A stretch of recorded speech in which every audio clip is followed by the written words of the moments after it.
Are you ready? No. You're not ready? It's gonna be a dandy of a show. Oh, you're so loud. I know. I You're have to be. Very aggressive. I'm keeping up the energy. Okay.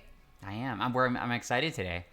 Very excited. Yeah. Do you know why? Because your BFF is here? Yeah, my BFF forever is here. Very excited. Very excited. Should we start the show? Yes.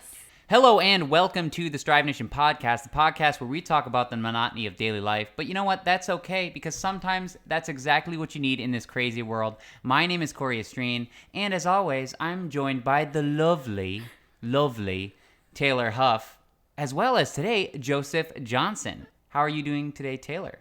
I have no words. I'm good. You're good? Joe, how are you doing today? I'm doing absolutely fantastic. Good. That's great. So this will be our first interview that we have ever done on the podcast. Yes. And if it doesn't go well, it'll be the last. Well, if it doesn't go well, I'm going to straight up blame Joe. It can be my fault. That's fine. Yes. Let's get into it. Our beverage of choice. So today I have a whiskey sour. I'm playing repeats. A whiskey sour? Yep. So what does it taste? Like sour whiskey? Oh my god, you nailed it. Yeah, I don't drink hard liquor, so how does that... Wait, can you try this on the pod? Oh, okay, fine. I'll do it. I'll do it for y'all. I love it. Oh, God.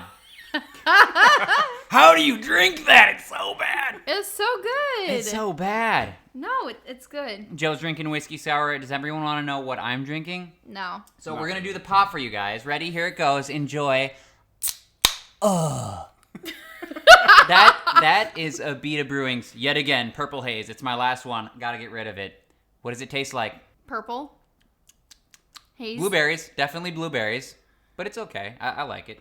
Oh, no. Raspberry. See? Wrong. Wrong. Already messing everything up. Yeah, right? Entirely wrong. Wasted. Mm. Like he was on Thanksgiving. Yeah, I was pretty wasted on Thanksgiving.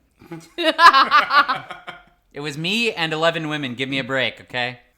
You were the only one drinking wine. Yeah, that's true. Go ahead and hand me the man card. Here you go. Come on.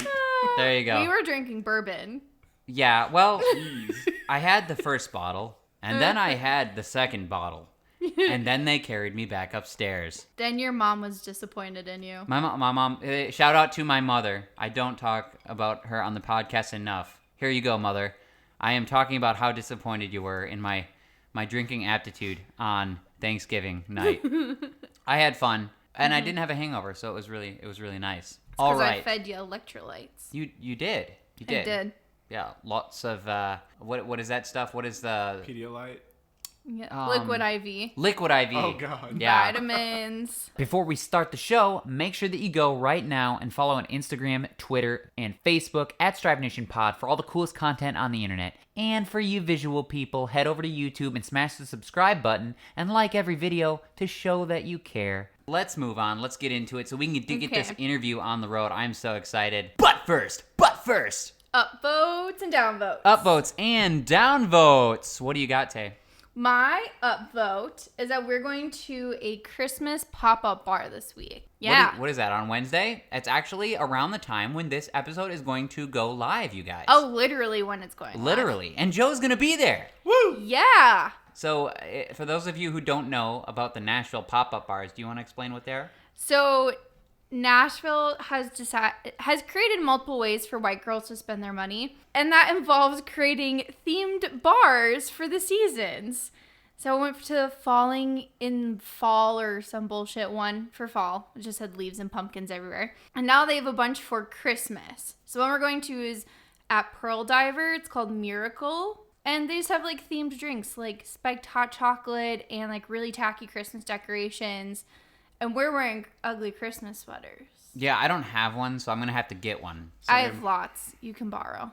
You want me to? Okay, it's an ugly Christmas sweater, and on top of it, it's a female ugly Christmas sweater. You have your Grinch shirt from Christmas last year. Oh, you want me to wear that? Well, I guess I could wear that. I guess I could wear that out. Oh, there you go. It's going to be fun. Yeah, I think so. I don't, we go out to these pop-up bars every year, and I don't know where they are, what they are. I just joined for the drinking, It's always fun. Cory just follows me and takes all the pictures. Yeah, I was like, yeah, that is true. There's a lot of picture taking. You know how girls are.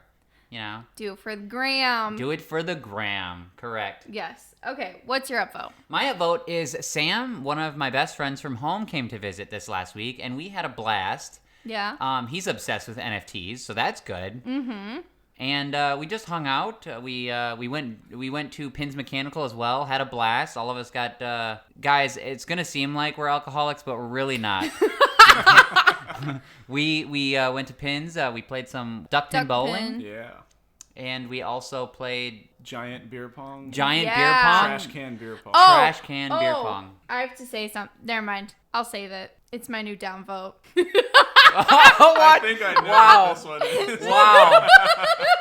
Okay. We'll save it for the next episode. No, I'm doing it now. Oh, you're doing it now? Yeah. Oh, okay. So you're not doing your previous downvote. I'm going to do 2. You're doing 2 downvotes. Ooh. I'm breaking the rules. Okay. Either way, so Sam's visit was really fantastic. Thank you so much. Shout out to Sam for coming and visiting. I love you, man. What are your double downvotes? So my one downvote is that Joe pelted me in the face with a ball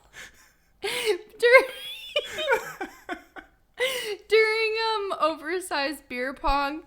I got straight pelted in the face. We take this sport very seriously. You know when you're the middle school girl and you run in fear as you're playing dodgeball in high school? That's what it felt like. Square in the eyeball. It was pretty hilarious. She had no idea it was coming. Oh, I had no idea. And I was so tipsy that I just laughed and laid on the ground. Yeah, it was bad. Yep. It's okay. It was funny. It's not really a downvote. It's just funny. My real downvote is that Cory ruined his Christmas present. I'm sorry. So he got it early. I'm sorry. So, at least you got it early. Yeah, that's true. So yesterday, I spent all day wrapping this ginormous box. And inside the box had a smaller box. And then it was full of tissue paper. I thought I was being really freaking creative. And then today, Cory's like, oh, Jordan Peterson is going on tour. He's coming to Nashville. We should go. I'm like, yeah, we should definitely go. This is his Christmas present, by the way, that I already bought. I assumed I would be sold out, and he'd be like, oh, rats, we can't go. But then he found 2 seats left, and he has them in his cart wanting to check out. And then I just show up with this giant box. I'm like, you should probably open this first. Yeah, she didn't have a choice. I spoiled it. I was going to buy these things, and she already did it. For those of you who don't know, I've got this weird intellectual hard-on for Jordan Peterson. If I could meet anyone in the world, it would be him. We talk about him every episode, We do. so everyone should know about him by now. We do. I have a weird intellectual man crush for the man. Yes. So we're going to see him in March. Yes, very excited. It's Cory's Christmas present Very excited. that he ruined. I apologize. So what else are you going to get him? Jack shit. I tried. I'm sorry. I had to pay the fee for messing up his flight for Christmas, so he's good. Yeah, that's true. I had to pay $100. She scheduled me on 2 flights to Wisconsin, none back. Nice. Yeah. The flight home. Supporting the airlines. I like it. Yes. Yes. I had myself coming from Wisconsin to Nashville, and I'm like, why does it say Nashville to Appleton? That's so weird. That was Cory. Yeah. He's going to go the same direction twice, so. We got it fixed. It's okay. Yes. What's your downvote, sir? Downvote is the crypto market right now. It turns out that I'm like super unlucky. And I'm getting fucked by crypto. Are you now? Hard. Yes, like hard. Like right up the ass, I'm getting fucked by crypto. Aggressive. I'm losing copious amounts of money by accident. Not like it's all bad decision making for me, calculated basically. Accident. Calculated accident. Right. And I'm not happy about it. I'm really glad my parents listen to this podcast so they can learn about how you're losing all this money. Yeah, it's okay. It's okay. It's all up here for me sorry. gaming in the metaverse. It's fine. It's fine. Okay. Okay, let's get into what this episode is about. Our first interview ever. Yes. Joseph Johnson, self-proclaimed pilot. Just kidding. Actual pilot. Actual pilot. How are you doing, sir? I'm good. Doing great tonight. Got my whiskey sour. Almost done with it. Good. So, tell us a little bit about yourself. So I went to college for a bachelor's degree, Bachelor's of Science, with an aerospace concentration. So getting this degree allows me to get to an airline quicker than people who are doing it without a degree. Normally you're held to a 1,500 hour standard. I'm held to a 1,000 hour standard. So in essence, we get there sooner, so we get the jobs faster. But with COVID, I think everybody's just getting the jobs at this point. Well, that's good for you, right, though? Yes. I mean, especially for what you had to go through over the last, 2 years since the original COVID strain hit. Yes. Yes. It's been rough. Yes, it's been rough. We'll get into that, too. So let's backpedal. So how did you become interested in flying? Well, I've always had this weird obsession with airplanes. My grandpa actually built airplane wings for a company growing up, so he was really involved in it. I went into college undeclared. Didn't know what I wanted to do. And I went to my advisor after my first semester, and she was like, well, you have to pick classes. So, major classes. And I was like, well, what requires the least amount of math in the university? She was like, well, we've got this pilot program. And I was like, all right, cool. Yeah, let's do that. That sounds fun. She was like, well, it's really expensive, and a lot of people end up backing down in the middle of it. And I was like, nah, I'll just make it work. It's fine. And I mean, we've done it. It's tough, but we've done it. But yeah, I went in undeclared and found that I liked it. And they make you do this discovery flight to make sure that's what you want to do. Make sure you don't get sick and aren't afraid and everything. So we did our discovery flight, and I cried. And I was like, wow, this is what I want to do. Like a cathartic experience. Yeah. I this is something that I haven't experienced before. Right. That is so cool. That's so neat. Yeah, I don't even know what to say. When you brought me around to where you worked before, I was really impressed. I didn't know what to. It's such a different world if you're not used to that kind of stuff. You have no idea what to expect. I guess that could be said for any profession, but with flying, it's really, really interesting. It's just really cool. It is really cool. It's super cool. I mean, that's insane. If you enjoy your job, you'll never work a day in your life. That's my motto, because I hate working. What was your schooling like? How did you pick the school that you ended up going to?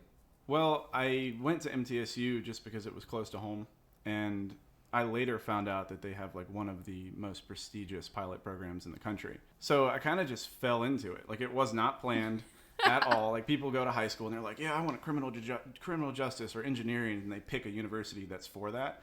I just went to college and was like, yeah, this sounds fun, and lucked out, and it ended up being in my favor. That is really cool. Yeah. Did you know anyone else that was also going for the same thing? Nope, not at the time. People in my fraternity did it too, but a lot of those guys were concrete majors, concrete industry stuff, but it was all me by myself. What were your classes like? They were fun, actually. So gen eds, your chemistry and your physics, I did really well in. Math and English was just kind of okay, get through it, grab a B and get out. Yeah. But our major classes, we had propulsion fundamentals and aviation systems. So basically we went through a rocket science class almost, but it's more turbine engine based. But a lot of math involved. But I thought I hated math until I started doing those core classes, and I was like, wow, this is really interesting. I actually like math now. It's not like the math that you're used to, you know? Yeah. Yeah, accounting statistics 101 or something. Lame. I don't know. I totally failed out of that class. So Well, I failed out of college. So. yeah. That is true. It's okay. It's okay. We still love you. Oh, thank We you. still love you. So what was can you describe your first time flying? What was it like? The first time that you were ever up in the air? And should we say you were doing it yourself? Not your discovery flight. Yeah. The first time you got to be in control of you something. were in control and you were by yourself. Do you remember that moment? Yeah, I was really afraid I was going to break something.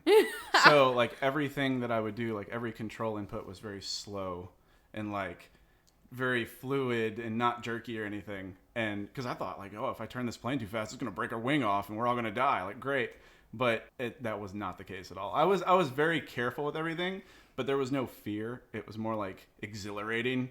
It's yes, I'm 6,000 feet in the air right now. This is great. It's would you compare the experience to a brand new baby puppy that you're so excited for it, but you can't do something any super heavy or you break its limbs off? Yes, if you hug him too hard, he dies. Yes. We don't want to do that. Yeah. You're what? It's a cockpit, right? Yeah. So you're up there and you have all these controls, except you're just very careful and you're using all of your education to get right. Yeah. But now as an instructor, we have this thing. We have a maneuver called unusual attitudes, right? So we put the student under like foggles where they can't see anything and they look down. And then we just manipulate the plane and completely screw up their vestibular system. So now it's like 40-degree bank, like up, pulling 0 Gs, and then just letting go and saying, all right, your controls, figure it out. And they're like, oh, and they grab it. It's so fun. I'd be like, where's the parachute? Get me out of here. Where's the eject button? Kamikaze Cory. Oh, God. No. Yeah, Crazy Ivan, except Cory. Ooh, CC. All Wait, right. how did you react when you went through that? When you had to do like the goggles and... It was my favorite thing to do. Really? So like 3 or 4 flights in, I found out that like you could do spin training. And I was like, wow, I want to do aerobatics now. Like, this is going to be cool. So I asked my instructor, I was like, can we go up and do spins? And he was like, I mean, technically no, because we need parachutes if you're not doing it for like a certain rating. So that was fun. After I got my CFI, we went up and did spins, and it's like the best thing in the world. Oh my God. Yeah. That'd be awesome. So explain for people who don't know, explain what spins are. So basically, it's an uncoordinated stall. So a lot of people think stalling a plane means like killing the engine, but you're just slowing down to the point where the wings don't generate lift, and then the plane falls over nose down. But if you stomp the rudder, it falls nose down and over one wing, and then starts spinning towards the earth, and then you recover from it and pull out of it. Okay, so what if you don't recover? Well, you hit the ground. That's why you practice. Oh my God! You better recover. Lesson learned. Yes. Or one you can't learn. It's like you better know it, otherwise you're in trouble. Yeah. Did you do that thing at EAA ever where you get to go up in the little plane and they do all those maneuvers with you? Okay, so I have a confession to make. I think I was only at, what was it called? EAA. Yeah, EA. You're talking about in Wisconsin, right? Yeah, in Oshkosh. Yeah, I think I've only been there once when I was very little. You and went I to don't. Oshkosh? I want to go to Oshkosh. That's so bad. that's where We'll well, bring you. It's grew right up. by us. We grew up Oh, there. yeah, we Yeah. need to go to Oshkosh. Oh, yeah. Yeah, he was always like, man, yeah, EAA, you know, Harrison Ford. EAA also has like some real sketchy stuff though. Why? What do you mean? Okay, this is about to get real dark. So because there's so many private planes and stuff, Appleton Oshkosh area is like the hot zone for human trafficking because you can easily be human trafficked to Chicago. With flying? Well, just normal driving. Oh. So, but when EAA is in town, it's heightened security and they have heightened like human trafficking teams because it's so easy to human traffic these girls off of those, like in those planes. Oh my God. And then they're in a different country, like Mexico. Shit, you're gone. Shit. Done for at that Oops. point. Yeah, it's like a thing like at EAA where girls get human trafficked. Oh, well, that is really dark, isn't Yeah. it? Okay, on the other side though, at EAA, if you go to the airport when EAA isn't going on, you can pay to go into one of those small planes and they'll do all those maneuvers with you. And we did that with wow. my dad, my brother, because my brother wants to be a Black Hawk crew chief, and we all got to go do it. And it was so freaking cool where they just like, whoop, and you just feel like you stopped for a second and kind of just like floating down. We can go do that. Yeah, freaking awesome. Corey's so afraid of heights. I liken it to us going and driving cars in Vegas. We should go parachuting in Vegas. Oh, I don't know if I could Yes! do that. Over the desert. Yes. I would shit my pants. I don't know if I could do that. Skydiving. I don't know, man. I want to do it so bad. Oh, We'll go I bet you it's one of skydiving. those things. Yeah. You know how when I was ziplining and I had the guy just throw me off? Mm-hmm. It'd have to be like that. Someone would have to throw me off. Throw They you do. out of a plane. Yeah, it would have to be like that, where I don't have a choice. You know, I don't get to make the choice to fall out or jump out. Someone's got to throw me, guys. Well, I would you're never strapped survive. to a person. Oh, well, then I would just tuck up my legs and they would just. Yeah. Yeah. They say we're going to count of 3, but they actually go on 2. Oh, well, you just ruined it for me. Well, now he's going to hold on. Yeah. I think No, that'd they be go on 1. Yeah. They go- freaking awesome. Yeah, I don't know. Maybe someday. Yes. Someday. It's scary. I'm scared of heights. Oh, I don't I'm know. down. I think it's probably something. It's like here's the thing though, when you're actually leaving the plane and you're doing that, like I think it's something about it is exhilarating to know that it's out of your control now. You know? Yeah. You might as well not be scared because it's out of your control. You know what I'm saying? Yeah. And that's the part that I liked about it, because when I'm up high, right? I'm in control. So if something happens to me, it's on me, right? So the heights, the railings and stuff, like if I fall off, that's on me, which I think is that's one of the bigger differences of why people are either scared of heights or not scared of heights. It's like people that know they're in control of themselves. Well, I'm not comfortable up there, so I'm not in control, or I'm in control, but I don't feel comfortable about my own stability up there, like my balance and things. I think that's part of it. But like when people throw me off of like ziplining, I'm fine once I'm in the air. Like I don't care how high it is. I don't care how high it is. Yeah, I don't care how high it is. It's that first like knowing that I have to throw myself off of that I ledge. love it. That's what it is. I was going backwards on all the zip lines. Cory stopped and was watching, and then the dudes are like, "Oh, you're by yourself?" And I'm like, "Yeah, you can make it." Yeah. And then they're like, "Are you scared?" I'm like, "No, this is fun." So then they're teaching me how to like spin around while going down the zip line and then like jumping off backwards and shit so I'd have more speed. Not me, man. You're strapped to something. Yeah, I know, but it's just anything loose where you're hanging there. I just have a rough. Maybe someday. Maybe Joe will get me to do it No, I'll get you. on our next Vegas trip. Okay. The pilot's I gonna be able see. to get me to do it. You won't do it for love, but you'll do it for Joe. That's fine. Aw. Well, well, it is love. Oh, love. We have a confession. I'm now the third wheel of this podcast. I will take my exit. So what was your scariest flight lesson? Like me as Like the student? you as a student. Was there any time when you were like, oh yeah, shit? there was one. So in your initial pilot training, like you have to solo. So like your instructor flies with you, make sure you can land, make sure you know how to navigate. And then they send you, like they sign your logbook and they're like, okay, go fly 50 miles away and come back. Like there's your lesson, right?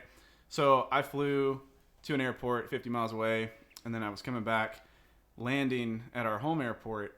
I, for some reason, just touched down and like let go of the controls. I don't know. I had like 15 flight hours, maybe 10 at the time. And the nose of the plane went down onto the concrete, bounced back up, and I was looking straight, and I was looking straight ahead, like across the propeller, and I saw a runway. And I was like, wow, I'm facing the ground. So I yanked up really fast and then just landed it. And that was the closest I've ever come to like really screwing up in an airplane. And I've never done it since. Like that would have crashed the airplane. Oh yeah, I would have been done. Yeah, Like, that was my scariest. Like done, you mean dead? Yeah, probably. It probably would have flipped. You're smacking concrete. Yeah, Face I don't first. know. I don't know if there's a way to recover from that, but I guess if there was, you did it. And I mean, think about it, like those planes, like you're touching the ground at like 85 miles an hour. Yeah. So think about hitting the road at 85 miles an hour. Yeah, that is crazy. What'd your instructor say? I don't think I ever told him. So if you're listening, this is me telling you. sorry, Don. Oh, that's hilarious. So they're not watching. He wasn't watching you. Well, I guess how do you watch someone do a solo trip? You don't. Yeah. Not on trips like initial solos where you just send them up and they fly the traffic pattern and come back down. Yeah. We'll stand outside and watch them fly. But like cross countries, you just send them off and they come back. But you don't. There's Damn. no like recording, like in cockpit recording, like video. Not on the recording or small anything? planes, no. Oh. So there's nothing, like no voice recorders. The only thing that you've got is like track logs because you have transponders on the plane, so you can go back and see, like you can look up the tail number of a plane and a time that it departed, and you can see the path of flight. But you would never know if they like hit the ground. It would just disappear on the track log. Yeah, I guess I don't know what the benefit would be of like recording someone in the cockpit. Would you be able to learn anything important from doing that? Not really. Not in small planes. Yeah. Like in big planes, like where they have like major airline crashes. Like their procedures like that they go through and everything. Yeah. Like the NTSB will pull that box and it has every single flight control input, and they can reanimate it in a 3-dimensional model and see what the pilots were doing at that time and what they were saying. So like it's pretty advanced when it comes to like airline Like to see stuff. who messed up. Right. Exactly. Basically. Like 90% of aviation accidents they rule as pilot error. It's almost never a mechanical failure, almost never on the plane. Right. That's so reassuring. Well, that's why it's a fault of human condition, right? We're not perfect, so. Nope. But It's a yet, fun industry. But yet we need humans to run it, basically, right? Yeah. Because there's something about like humans that robots can't replicate, right? Yeah. Like the decision making. Yeah. Like on the Right. fly decision making. Yeah. Like they have AIs, but It's not the same. yeah. Not yet. No, not yet. Yeah. It's not lost in space yet. Yeah, I was thinking the exact same thing. Oh, long story, but in Lost in Space, they do that. We get so off topic. Yeah, we do all the time. Okay, so when did you graduate? Last December. Last December. So you graduated, and then COVID happened. Yeah, so I actually got hired as an instructor just prior to me graduating. Okay. So we were all excited and everything was great. And graduate, COVID hits, and the flight school closes. So I'm like, okay, we're not getting any time now. We're not teaching. Mm-hmm. So I was working my retail 9 to 5. I just kept going. Then the flight school opened up. We all get our email. And we're like, yes, it's time to go back to work, time to start flying again. And there's all these like crazy protocols, crazy procedures. We had tents set up in the parking lot. They were temperature checking everybody as we were walking into the terminals. We had like cases of wet wipes in all of the planes. We'd have to wipe all of the avionics, everything we had to like disinfect before we got in. Masks, of course. Some instructors were wearing gloves. I mean, they kind of went overboard on some of this stuff. But I mean, whatever they felt was in the best interest, I guess. Yeah, so you kept going through that then? Yeah. But the problem is that, I mean, so you've been basically graduated for like almost a year then. Yep. So you have to explain to people you have to accumulate a certain number of hours, right? Right. I guess just explain the process of how many hours you need for certain levels of whatever Right. you want to get into. Right. So you get a thing called an ATP. It's a transport license for like major airline carriers. You start flight training, you get through all your flight training, you'll get out from the program that I did. I was done with all of my flight training at 146 hours because it's a program, it's an expedited program through the university. So you get out, then you instruct. So this whole time you've been paying like the $200 an hour in order to take lessons and learn.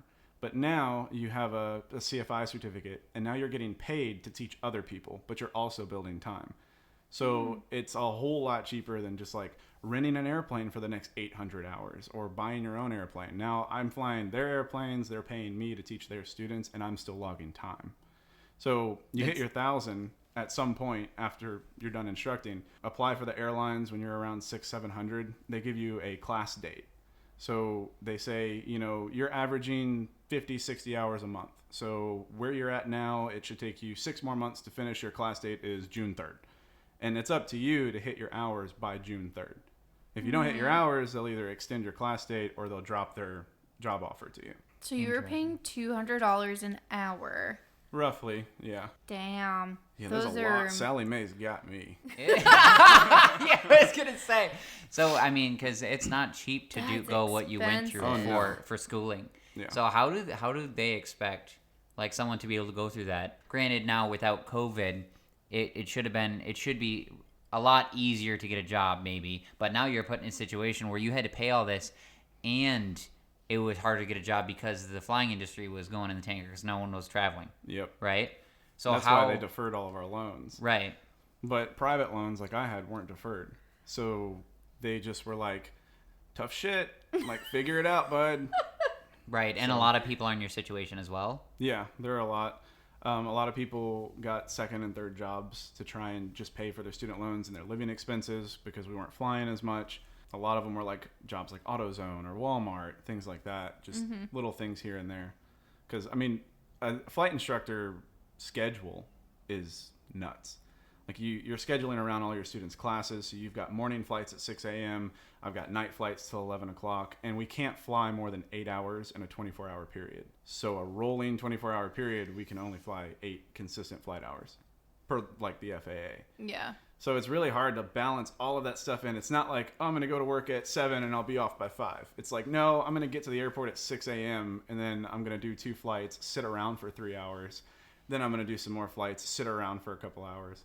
And we only get paid for like the time that the plane's running. Right, exactly. Actual in-flight hours. Yeah. So all of like the paperwork stuff, they add on like ground time to it. But a lot of times like the ground time kind of exceeds some of that, which is okay because, I mean, we get paid a really good amount to flight train. Yeah. And then we get paid for like ground lessons too. Like we have classroom work that we do. And another way to look at it is like you're always on call because you have to be there Pretty for much. it. Yeah. I will get text messages at midnight, 1 o'clock in the morning from a student asking me a question. And I'm like, well, I got to answer it. Like my instructor was there for me when I went through this. Yeah. Like I got to be there for them now. So. Well, and you want to be a good instructor as well. Right. Yeah. I take pride in it. Yeah. They're a reflection of me. Right. So. I gotcha.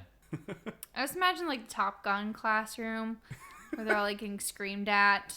I know that's not you, but that's a No, picture in my we try brain. not to yell at the students. They're already scared shitless. It's Right. fine. Oh, dang, that was one of my questions. Okay, did you ever have an instructor get like... So I'm relating this back to when I was in driver's ed, and my instructor yelled at me for doing something I shouldn't have done. Did you ever get yelled at by an instructor? Or ever an instructor get mad at you for doing something kind of like reckless?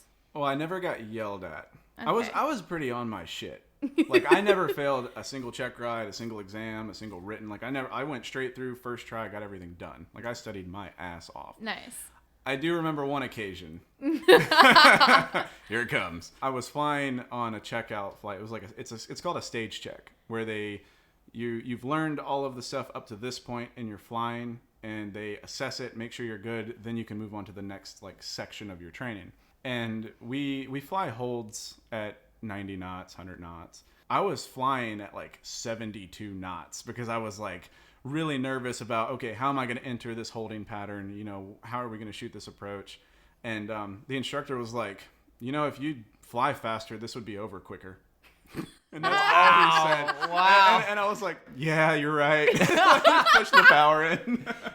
Yeah, so you would say you like took everything at training and things very, very seriously. Oh yeah. All the time. Yeah, like I put it ahead of my job. Like I would call out of work the days before a check ride because I had to study. Right. Like I was trying to just make sure everything was good, hone all of the information in. I put it above everything in my life.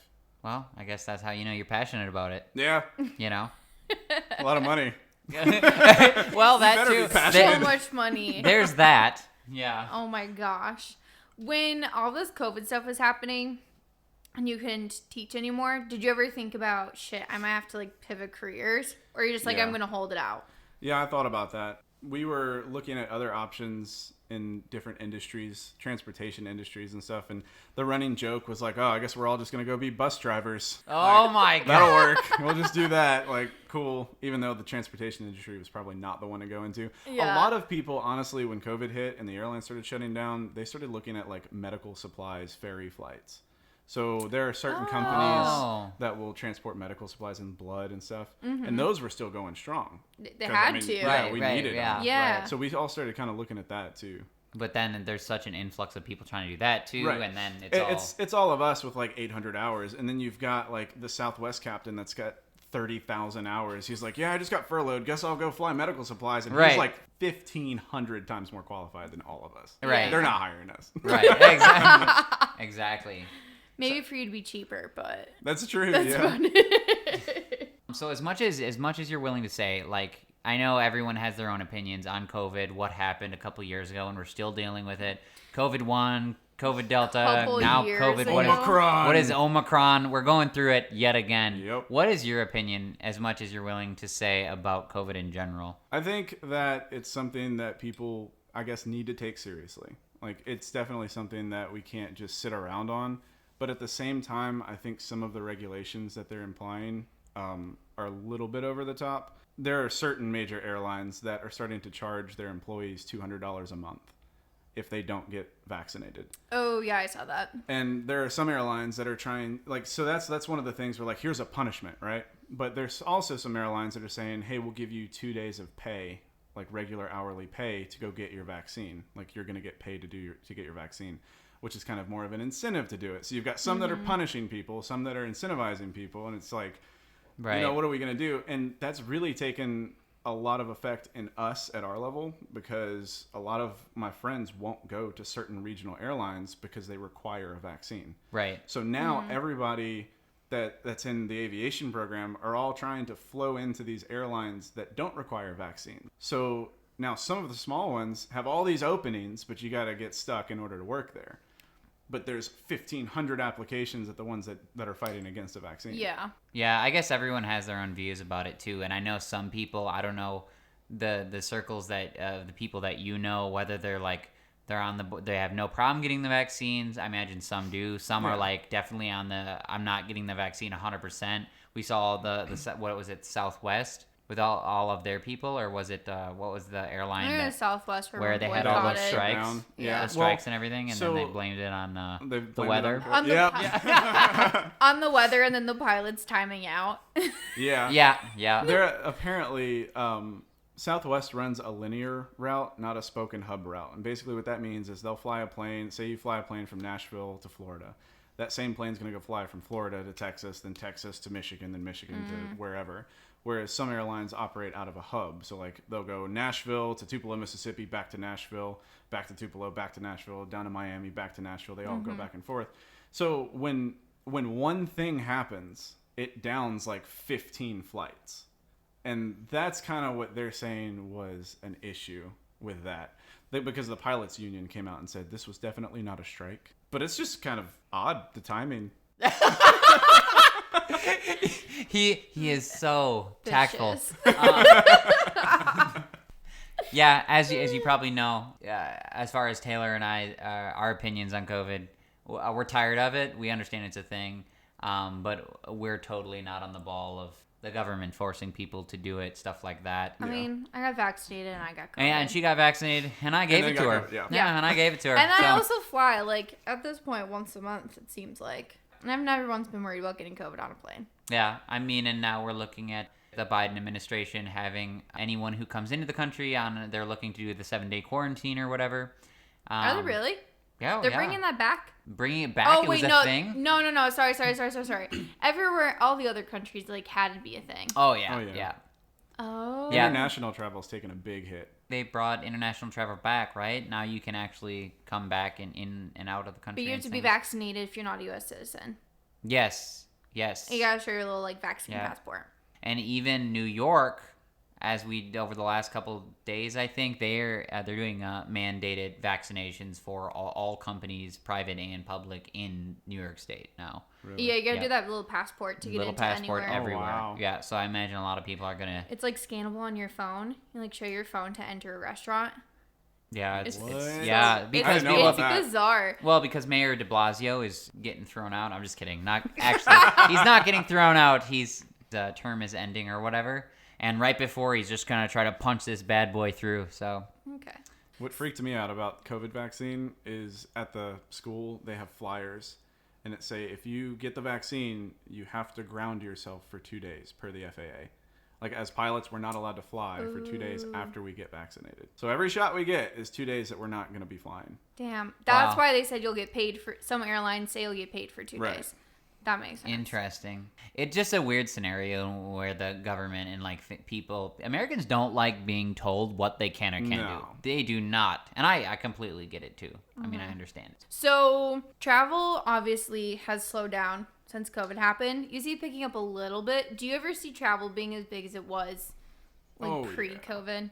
I think so. When COVID first hit, the airlines were kind of scrambling, and they were like, oh no, like, we need to furlough people, we need to park the airplanes. They offered a lot of people that were close to the retirement age, like they're required to retire at 65, and they were offering them early retirement.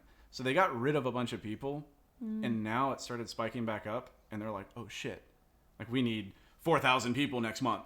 So let's just start handing out, like, jobs. Oh, okay, that's good. It's actually come way back up from where it was. Like, the airline industry, as far as, like, hiring, is booming right now. They're just so short-staffed. And I think it'll continue. I think America is going to get tired of these different variants of different things. Yeah. And people are just going to start saying, fuck it. Even through Omicron? I think so, yeah. And I've already been there I was flying during COVID. So. Yeah, I mean, and yeah, I did a bunch too. too. So cheap. Yeah, Right? but all I know is that personal anecdote. Like, there's a lot of people at the airports right now. Yeah. Like, it's not. I mean, it's not as much as it once was, but it's definitely getting there, and things are opening back up. Like the shops, all the eateries, things like that. They're all opening back up. You have to wear a mask. Yeah, and you have to triple mask and quadruple mask and Heptuple mask. You know, and the face shield on top of that. Oh so, my God, and then just suffocate yourself. Right, and then, yeah, exactly. So you can't breathe. If everyone dies, they can't get COVID, right? Right, well, that's true. That's true. I love being able to eat and drink on a plane and take my mask down. And then one time, I forgot to put my mask back up because I was sitting with my cup right in front of my face. And the flight attendant gave me the dirtiest look. And I had my cup sitting here. I was like, I'm sorry. I'm not trying to be non-compliant. I just forgot. Well, that one flight attendant, like, hit Sam in the face, like, on our flight back from Vegas. He was asleep and his mask fell down. And she like grabbed him. She's like, sir. I was like, oh my God. She reached across me. I was like, bro, what are you doing? Yeah, some of those, you see the stories of the flight attendants like losing their cool on people, like, oh, your 1-year-old doesn't have a mask on, here, suffocate it because we need masks on people. Yeah, I feel bad. I also feel bad for the flight attendants though, because they gotta deal with some real crazy people. That is true. Oh yeah, they do. Karens of the world, I imagine as well. So you're an instructor right now. Yep. What is your favorite student story? Probably my very first student's first solo flight. Oh my God. So we do all the landing practices and she's good. Everything's good. And she came really close to shitting the bed on this. So she takes off, flying the pattern. They have to do 3 full stop like landings, takeoffs back up again. She comes in for a landing and she like 3-points it, which means she lands on all 3 wheels at the same time instead of the mains first and letting the nose fall. And then the plane does this thing called porpoising, right? So where it starts bouncing up and down, right? And I told her, I was like, if this ever happens, like just put the power back in, take back off, go around. Like you can always do that, it's safer, right? She does this 3 times in a row. And I'm sitting there on the ground and I'm watching her and I'm like, oh, fuck. Like, can she get back down? Like, oh no, I'm scared for her. And she ended up getting it, but it was a stressful moment in my life. Because every time it's like drop down and fuck it up, drop down and take fuck back it up. off. And you're I'm like, dude, how it's many been more an hour. times? Yeah. Like, Oh my God. that's probably my favorite one, my most memorable one. And you have to get down. Like, Yeah, there's like no choice. Yeah, whether it be in a flaming like ball of fire or safely on the wheels, you gotta come back. That's terrible. They're constantly trying to kill you. That's what instructing is. Oh God. It's people trying to kill you. Well, going into that, so has a specific student flying ever like terrified you or you thought something was going to happen to you? Every day. Seriously? Oh, That yeah. often? Well, especially when you're teaching like brand new pilots. Like I used to teach people getting their very first license. Well, now I've advanced up to teaching people getting commercial licenses and multi-engine licenses and stuff like that. But yeah, like this one time I told this kid to pull the power back to idle. And he thought I said full power. So he jams the power in with, like, it was rough. Like, I was, like, scared for a second. And then they constantly try and almost put you into spins when you're doing maneuvers. Like, it's rough. I mean, it's fun. It's fun. But you're 100% responsible for their life. Oh, Like, yeah. all the time. Wait, what's the scariest student that you've had to deal with? Which one? The one where you most felt like you were gonna die. yeah, where you literally shit your pants. I'll have to think about this one. Oh, okay. So I had one student that was really insistent to go flying. He just really wanted to fly. And I mean, that's great. That's a good trait to have. But when the winds are gusting 30 knots and it's about to storm, is not the time that you want to go up if you don't have the plane required for that and you don't know what you're doing. But he was really insistent. And I told him, I was like, we're probably gonna have to cancel this flight today. It's extremely windy. And he was like, can we just do crosswind practice? And I was like, you know what, man? Yeah, we can. Let's go do it. So we ended up going, and it was in no means like out of my ability to land the plane, but it was 100% out of the means of his ability to land the plane. So we go up, and I'm like, all right, well, let's get on final, and we'll account for the crosswind and all this. And this kid could not land the plane. He's like almost tapping the wingtips on the runway as we get low, and I'm like having to take it from him and then land it and then go back up and do it again. He probably almost killed us 3 times in a row before I was like, all right, man, like, do you see, like, this is a good learning experience for you not to go do this by yourself, because I literally just landed this plane every single time we went up. And you insisted on this. Like, I'm sorry, but here's your learning experience. Learning experience versus near-death experience. Pretty much. Oh yeah. my God. Because if I don't go do it with him and he gets his license, he's like, oh, 28 knot wind, crosswind, that's fine. Like, cool. But now he That's knows, true. like, Now he knows, that's like, rough. Yeah, like, I got close to the boundary, I touched it, I didn't go beyond it. Right. Yeah. Yeah. Personal minimums. All right, so where do you hope to see yourself in 2 years? Judging from everything you've seen so far with COVID, graduated, what you're doing now? I think that a good place in 2 years would be at a regional carrier, some carrier that flows into a major airline, and then on the verge of getting to the point where I can start applying for majors. Ultimately, I'd like to be international. some point, but that's more of like a 5-year goal.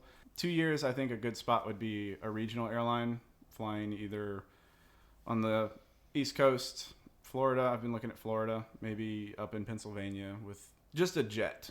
I would like to get out of props. So that's like a personal want rather than most realistic, or is it both? It's realistic. It's both? Yeah. Okay. I anticipate being at a regional airline in the next 7 to 8 months. Okay, there you go. Dang. And then There you go. upgrade times are a year and a half from first officer to captain at some of them. So if I can get captain at a regional, I think that would be cool. Maybe Okay. 2 years. Can you explain some of the differences for people that don't know what types of flying jobs there are, that the paths that you could go into? Yeah. Like the different types? So if you wanted to stay in small planes, you could do things like solar farm surveying, where they basically go over with camera equipment and they survey solar panels that are in like big fields. There are pipeline patrol positions where you basically just go and fly pipelines and someone sits in the plane with binoculars and like a sheet and they inspect it. There's even bird chasing. I haven't looked much into that, but the FAA says that we can go bird chasing, which I guess is like I don't know, honestly. I guess you go find birds. I don't know. Wow. Yeah, there's that. And then, of course, you've got like medical supplies. You've got small like domestic carriers that fly just like to 2 or 3 places. There's one in Smyrna that flies like Tupelo, Mississippi and back to Smyrna just constantly. That's all they do. There's different things like that. And then where everybody usually tries to go is like a 135 charter. 135 is just the regulation number that the FAA puts these people under. And that would be people like Endeavor, JetBlue, Republic, stuff like that, PSA. And then you have 121 carriers, which is like your major airlines like Southwest, Delta, American, United. And that's usually the end goal for most people. Yeah, I was going to say, because a lot of them have different stress levels as well as time involved on each of these. So it just kind of depends on where you are, whether you have families, kids, things like that too. Yeah, I'd if you're imagine. international on a major airline, like you're home 1 week a month. And for a Especially lot- starting out with no seniority. Yeah. You get all the shit nobody Oh. wants. Yeah, I can see And that. for a lot of people, that ain't cutting the mustard. It's not. That'd be awesome. You Cut get, the mustard. you get to paid go a lot though, right? Yeah? Yeah, you get paid a decent amount. And you get to see the world a little bit. Yeah. Yeah, I would that's take a true. parachute plane job. Fly a Cessna Caravan up and just let people jump out of it. Ooh, that'd be That fun. would be cool. They do those down in Tullahoma. Corey, we're just gonna keep bringing up parachuting I- until Yeah. you agree to do yeah. it. Yeah. Jump out of a plane. Yes. My stepmom's done it. I don't Think know, about man. all the I don't times know. my dad has done it. He's still alive. I'd scream like a little girl. Oh, I can't wait to watch that video of the beard just flapping in the That'd wind. be the other thing. Yeah, the beard would caress my face as it blows up over. I bet it would part. I think it would part and blow It would back. definitely part. It would definitely part. Yes. What would be your dream job? Dream job? Like absolute mega dream Doesn't job. even have to be flying. Yes, it does. Crypto. Crypto pilot. Oh my I want to buy God. an NFT airplane and virtually fly people across the world. Holy shit. Across the blockchain. You heard it here first, folks. Yeah, right. But no, seriously, my dream job would be to fly the largest plane that I could at a major airline internationally. Like, I want those, like, 18, 19-hour international flights. to say like, hey, like I'm one of the few people in the world who've flown the largest plane ever to fly.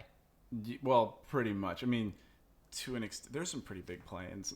Would you Yeah. ever want to fly those? Like the Antonov? Yeah, I would do it. The only thing about those is they're all cargo, and I do not want to fly cargo. The only good thing about flying cargo is boxes don't scream when you get into turbulence. But there's no, like... There's no rest requirement, so you just literally fly forever, and you're just dead all the time. Oh, there's no rest requirements? Not on cargo, no. But passenger airplanes, like, there are duty rest requirements. Yeah. Like, you have to be a certain amount of time asleep, certain amount of time flying. But not for car. They're like, you can crash and die, but it's just cargo, so it's fine. I mean, pretty much. I mean, the different companies have their little requirements, but the FAA doesn't have, like, you have to sleep. Oh my Like, God. Not for cargo. It's just, they leave it to the cargo people for that. That's wild. Wow. Yeah. Okay, last question. Probably the most important question. That It we're is ever the asked. most important one. Do you know anyone who's joined the Mile High Club? Do I know any? This is a good one. Yeah. Couple people. And what Okay. what is If- the Mile High Club? Oh, yeah, we're going to make you explain it to everyone. So 1 nautical mile is 5,280 feet. So if you're at an altitude above 5,280 feet and you engage in intercourse, you are part of the Mile High Club. So you know people have done it.